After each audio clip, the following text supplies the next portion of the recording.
వాగర్ధావివ సంపృక్తౌ వాగర్ధ ప్రతిపత్తయే జగతః పితరౌ వందే పార్వతీ పరమేశ్వరౌ.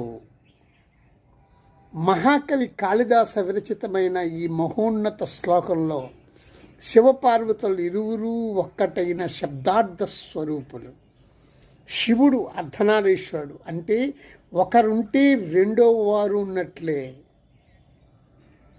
పరమశివుణ్ణి సాంబయ్య అనటంలో నిగూఢార్థం ఆయన అంబతో కలిసి ఉన్నాడనటమే.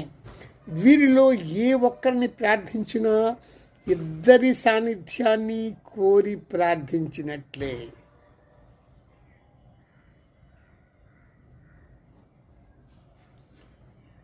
శివుడు అర్ధనారీశ్వరుడు, అంటే ఒకరు ఉంటే రెండో వారు ఉన్నట్లే.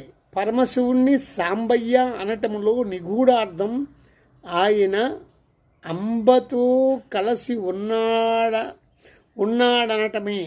వీరిలో ఏ ఒక్కరిని ప్రార్థించినా ఇద్దరి సాన్నిధ్యాన్ని కోరి ప్రార్థిస్తున్నట్లే.